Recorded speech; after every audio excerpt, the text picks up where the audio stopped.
नमस्कार दोस्तों, वादे के अनुसार मैं मॉडल पेपर तीसरा आपके सामने लेकर उपस्थित हुआ हूं, जिसमें स्टैटिक जीके और करंट अफेयर्स के 50 क्वेश्चन शामिल हैं।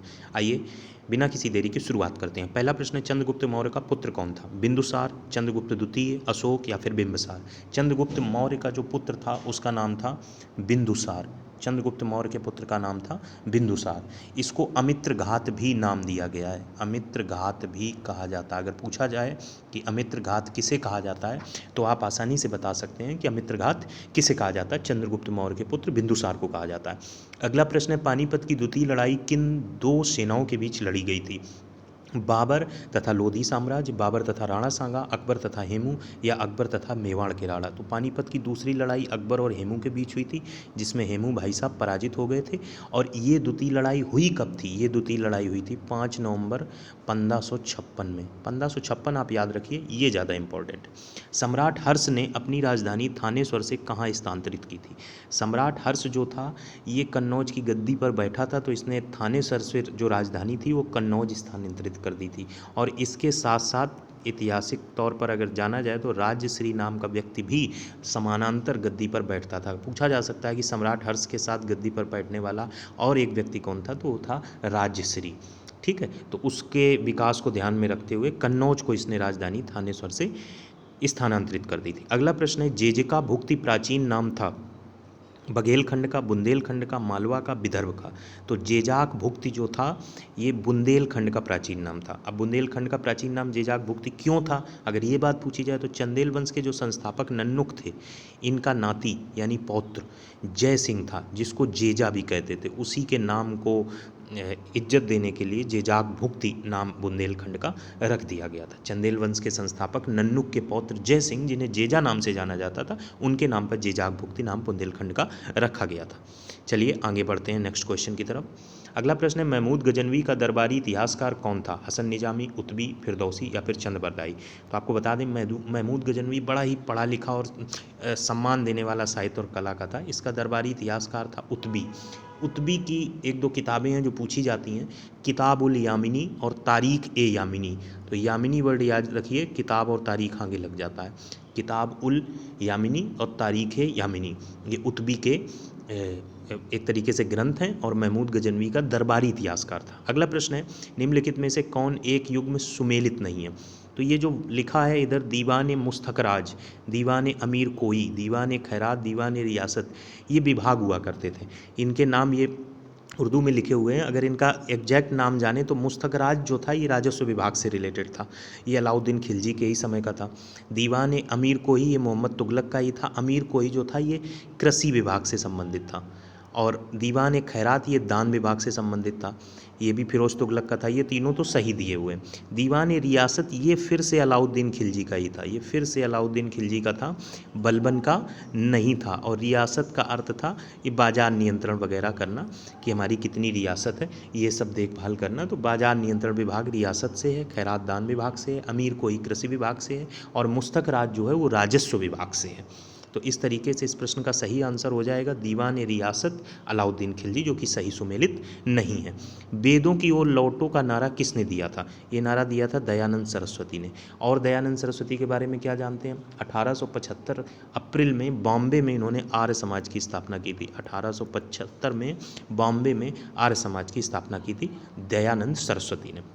अगला प्रश्न है, महात्मा गांधी के राजनैतिक गुरु कौन थे? ये तो बच्चों वाला क्वेश्चन हो गया, गोपाल कृष्ण गोखले। इसमें कुछ डिस्कशन करने को खास है नहीं। Let's move to further. Subhash Chandra Bose का राजनीतिक गुरु कौन था? ये राजनीतिक गुरु थे चित्तरंजन दास। चित्तरंजन दास यानी CR दास थे। 1919 में जब मॉन्टेग्यू चेम्सफोर्ड अधिनियम पास हुआ था, तब इंग्लैंड का प्रधानमंत्री कौन था? उस समय इंग्लैंड के प्रधानमंत्री थे David Lloyd George. David Lloyd George ये 1916 से लेके 1922 तक ब्रिटेन के प्रधानमंत्री रहे थे। अगला प्रश्न है, विश्व में कॉफ़ी का सबसे बड़ा उत्पादक कौन है? विश्व में कॉफ़ी का सबसे बड़ा उत्पादक है ब्राज़ील, और सेकेंड नंबर पे है वियतनाम। सेकेंड नंबर पे है वियतनाम, और थर्ड नंबर पे है कोलंबिया। थर्ड नंबर पे है कोलंबिया। विश्व में कॉफ़ी का सबसे बड़ा उत्पादक ब्राज़ील है, सेकेंड पे वियतनाम है, और थर्ड पे कोलंबिया है। क्षेत्रफल के आधार पर पृथ्वी का सबसे बड़ा महाद्वीप कौन सा है? तो पता ही है आपको, एशिया है। और अगर सबसे छोटा पूछा जाए तो ऑस्ट्रेलिया। तो इस प्रश्न का सही आंसर एशिया। ऐसे प्रश्न आएंगे क्योंकि योग्यता 12th पास आउट है, यह हम आपको बार बार बता रहे हैं, लेकिन यही प्रश्न आप गलत कर जाएंगे क्योंकि वहाँ पर कंसंट्रेशन बहुत ज़रूरी होती है। खैर आगे बढ़ते हैं। भारत के किस राज्य में सबसे लंबी मुख्य भूमि तटरेखा है? तो ये गुजरात की है। भारत में लिग्नाइट का सबसे बड़ा उत्पादक कौन है? लिग्नाइट का सबसे बड़ा उत्पादक कौन है?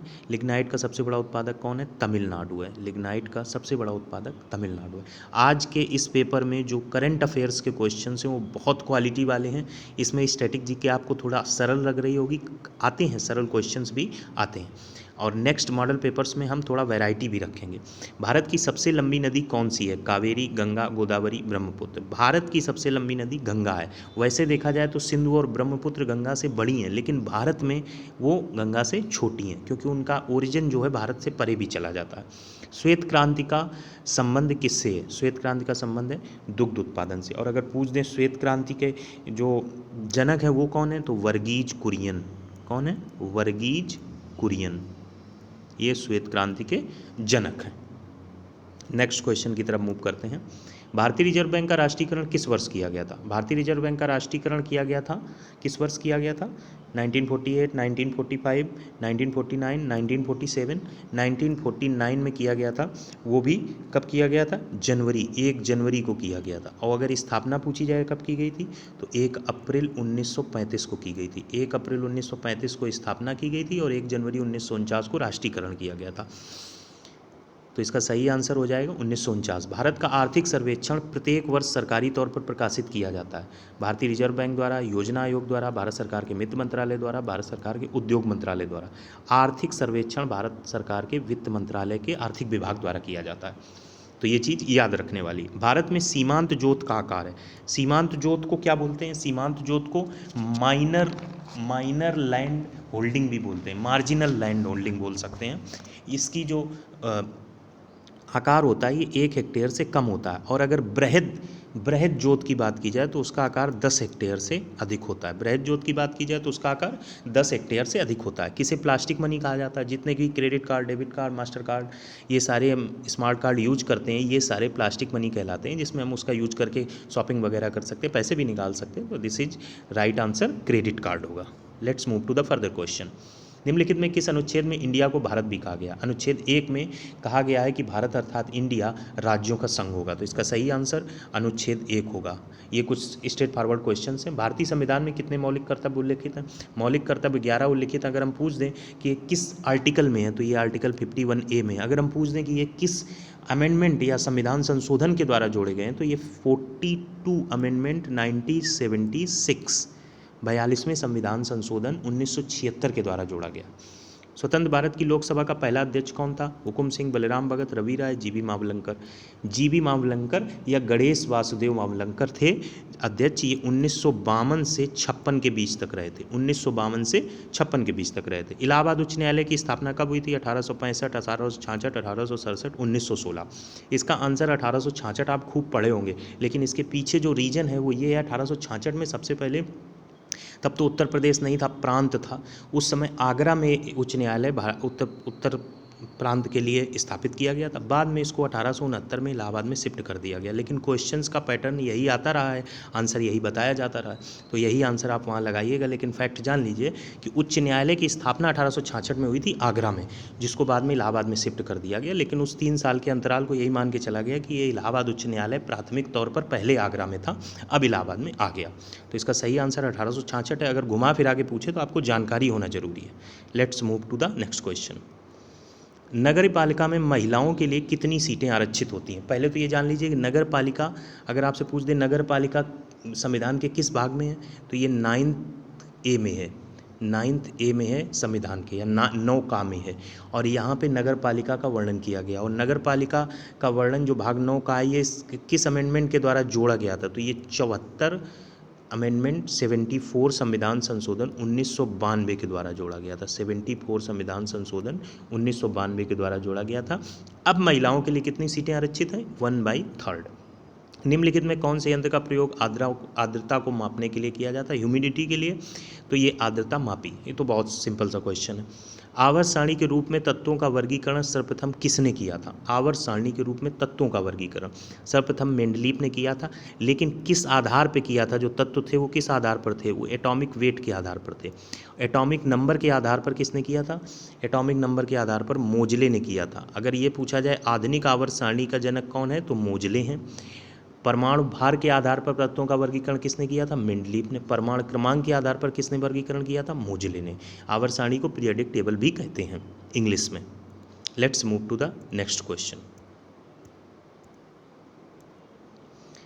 आग को बुझाने के लिए प्रयुक्त गैस है, ये हमने कल डिस्कस किया था जब हमने एक बर्फ़ का ठोस रूप के रूप में बात किया था, कार्बन डाइऑक्साइड के बारे में बात की थी। बर्फ़ किसका ठोस रूप है? तो कार्बन डाइऑक्साइड आग को बुझाने में अग्निशमन के रूप में प्रयोग की जाती है। यूरिया किस में संश्लेषित होता है? यकृत, फेफड़ों, प्लीहा, वक्र। यूरिया जो होता है यकृत में संश्लेषित होता है। इंसुलिन कहाँ सक्रिय होते हैं? अग्नाशय, पैराथायराइड, थाइमस, पीयूषिका। इंसुलिन है क्या? इंसुलिन एक हार्मोन है। ये अग्नाशय में बीटा सेल्स के द्वारा उत्पादित होता है और ये ब्लड में शुगर को कंट्रोल करता है। अगर इंसुलिन कम हो जाएगा तो आपको डायबिटीज़ हो जाएगी। तो इंसुलिन कहाँ सक्रिय होते हैं? अग्नाशय में सक्रिय होते हैं। किन सेल्स के द्वारा बनते हैं? बीटा सेल्स के द्वारा बनते हैं। इनसे कमी से कौन सा रोग होता है? डायबिटीज़ होता है। तो ये क्वेश्चंस स्टैटिक जीके के हैं। अब 20 क्वेश्चंस हम करंट अफेयर्स के डिस्कस करने जा रहे हैं, उन पे गौर करके ध्यान दीजिए। आइए शुरू करते हैं। जून 2021 में आर्थिक मामलों की मंत्रिमंडलीय समिति ने गहरे समुद्र अभियान डीप सी अभियान जो है मंजूरी प्रदान की। इस अभियान को चरणबद्ध ढंग से लागू करने हेतु 5 वर्ष की अवधि में इसकी अनुमानित लागत राशि कितनी है? डीप सी मिशन को मंजूरी प्रदान की गई जून 2021 में, और इसको 5 वर्ष की अवधि में लागत कितनी है ये आपसे पूछ रहा है। ऑप्शन से 3055, 3725, 4077, 5066। तो आपको बता दें इसकी लागत जो है वो 4077 करोड़ रुपए है। 4077 करोड़ रुपए अनुमानित लागत है। अंतर्राष्ट्रीय क्षुद्र ग्रह दिवस कब मनाया जाता है? 30 जून, 28 जून, 3 जुलाई या फिर 7 जुलाई? अंतर्राष्ट्रीय क्षुद्र ग्रह दिवस मनाया जाता है 30 जून को। 30 जून को। किस कृषि विश्वविद्यालय के कृषि वैज्ञानिकों ने अमरूद की एक अनोखी किस्म काला अमरूद विकसित किया है? पंजाब कृषि विश्वविद्यालय, बिहार, केरल, जवाहरलाल नेहरू। तो इसका सही आंसर है बिहार कृषि विश्वविद्यालय भागलपुर ने इसको विकसित किया है। ये बहुत ही आपके लिए विटामिन और सारी चीज़ें इसमें पाई गई हैं। इस अदर अमरूद की तुलना में ये स्वास्थ्य के लिए बहुत लाभदायक है। आगे बढ़ते हैं। 2 जून 2021 को किसे वर्ष 2021 के प्रतिष्ठित इंटरनेशनल बुकर प्राइज से सम्मानित करने की घोषणा की गई है? Olga Tokarczuk, Anna Burns, Marieke Lucas Rijneveld, David Diop. David Diop को इंटरनेशनल पुरस्कार से सम्मानित करने की घोषणा की गई है, डेविड डियोप को। और इन्होंने बुक जो लिखी है उसका क्या नाम है? इन्होंने बुक जो लिखी है उसका नाम है at night all blood is black. At night all blood is black. इस पुस्तक के लिए मिला है। इस पुस्तक के लिए मिला है। जून 2021 में संपन्न टेनिस की ग्रैंड स्लैम प्रतियोगिता में फ्रेंच ओपन 2021 के पुरुष एकल का खिताब किसने जीता है? पुरुष एकल का खिताब किसने जीता है? Novak Djokovic, Rafael Nadal, Stefanos Tsitsipas, Daniil Medvedev. तो नोवाक जोकोविक ने पुरुष एकल का खिताब जीता है और हराया किसको है? स्टेफानॉस सिट्सिपास को। नोवाक जोकोविक सर्बिया के हैं और जिनको हराया है वो ग्रीस के खिलाड़ी हैं। अगर हम यही बात करें कि फ्रेंच ओपन में महिला में किसने जीता है, तो महिला में जीता है चेक की बाराबोरा क्रेजिकोवा ने। बाराबोरा क्रेजिकोवा ने जीता और हराया है रूस की अनास्तासिया पाव्लियुचेनकोवा को। तो हराने वाले रूस वाले में, जो महिला वाले में हराना वाला इतना इंपॉर्टेंट नहीं है जितना पुरुष एकल में हराने वाला इंपॉर्टेंट है। नोवाक जोकोविक तो इंपॉर्टेंट है ही, जिसको हराया है उसको नाम भी आपको याद रखना होगा। अगला प्रश्न है, जैव प्रौद्योगिकी विभाग राष्ट्रीय रोग प्रतिरक्षण संस्थान को भारत के पहले स्वदेशी ट्यूमर एंटीजन SPAG9 के लिए ट्रेडमार्क प्राप्त हुआ है। भारत के पहले स्वदेशी ट्यूमर एंटीजन SPG9 की खोज वर्ष 1998 में किसने की थी? ये जो एंटीजन ट्रेडमार्क प्राप्त हुआ है इसका यूज किया जाता है आपके गर्भाशय और स्तन कैंसर में यूज होता है, और इसकी खोज वर्ष 1998 में डॉक्टर अनिल सूरी ने की थी। तो ऐसे क्वेश्चन आपका वहाँ पर दिमाग काम नहीं करने देंगे, क्योंकि ऐसे क्वेश्चंस आप मोस्टली छोड़ देते हैं, और एग्ज़ाम में कुछ ऐसे क्वेश्चन जरूर डाले जाते हैं कि कोई 100 में 100 मार्क्स ना ले आए, और अगर वहाँ पे आपका काम है तो आप मिरेकल यानी चमत्कार कर सकते हैं। हिम्मत रखिए, हौसला रखिए। सागर के किनारे बैठे रहने से नौका पार नहीं हो जाती है और कोशिश करने वालों की कभी हार नहीं होती है। इसी के साथ आगे बढ़ते हैं। मई 2021 में प्रथम एशिया प्रशांत सार्वजनिक क्षेत्र साइबर सुरक्षा कार्यकारी परिषद का शुभारंभ किसके द्वारा किया गया? Apple, pentagon, Microsoft, IBM। आपको बता दें इसका शुभारंभ किया गया था माइक्रोसॉफ्ट के द्वारा। अगला प्रश्न है, जून 2021 में 31वें भारत थाईलैंड समन्वित गश्त 2021 का आयोजन किया गया। इस समुद्री सैन्य अभ्यास का आयोजन किस वर्ष से किया जा रहा? पहले तो इस समुद्री सैन्य अभ्यास को बोलते हैं कारपेट बोलते हैं, और इसका आयोजन किया जा रहा है वर्ष 2005 से। और दूसरी बात, ये द्विवर्षीय है, 2 वर्ष में एक बार होता है। ठीक। अप्रैल 2021 में केंद्रीय मंत्री पीयूष गोयल द्वारा कितनी राशि के साथ स्टार्टअप इंडिया सीड फंड की शुरुआत की गई? स्टार्टअप इंडिया सीड फंड के तहत जो लोग स्टार्टअप में नवाचार में आ रहे हैं, उनका एक एग्जिस्टेंस है, तो उनको एक लोन के तौर पर, उनको प्रोत्साहन के तौर पर जो पैसा दिया जाएगा, उस सीड फंड को एक निश्चित धनराशि को 4 वर्ष में बांटने के लिए कहा गया था। तो ये धनराशि कितनी थी? 945 करोड़ रुपये 4 वर्ष में, 4 ईयर्स में इतना सीड फंड राशि के साथ शुरुआत की गई। आगे बढ़ते हैं। अगला प्रश्न है, दिसंबर 2020 में रक्षा मंत्री राजनाथ सिंह ने किस स्थान पर उन्नत हाइपरसोनिक विंड टनल परीक्षण सुविधा का उद्घाटन किया? ये उद्घाटन किया गया था तेलंगाना राज्य के हैदराबाद शहर में। अगला प्रश्न है, पीसो किस देश की मुद्रा है? हमेशा याद रखिए कि आपका अगर ये पेट का पेपर आ रहा है तो उसमें मुद्रा का क्वेश्चन 99% आना पक्का है।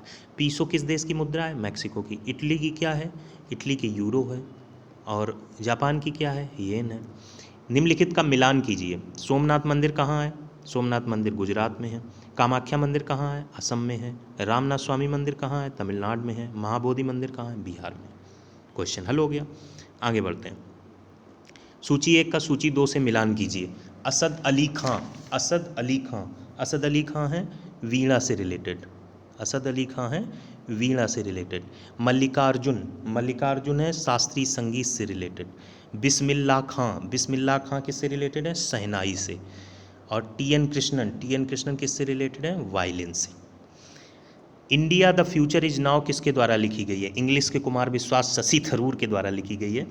इंग्लिश में जो महारत कुमार विश्वास को हिंदी में हासिल है, ऐसी ही इंग्लिश शशि थरूर जी की है। शशि थरूर जी की बुक है India the future is now, ये लिखी है शशि थरूर ने। Let's move to the further question. निम्न में से किस संगठन का मुख्यालय जिनेवा में नहीं है? खाद्य एवं कृषि संगठन, विश्व मौसम विज्ञान संगठन, विश्व स्वास्थ्य संगठन, विश्व व्यापार संगठन। ये WTO है, ये WHO है।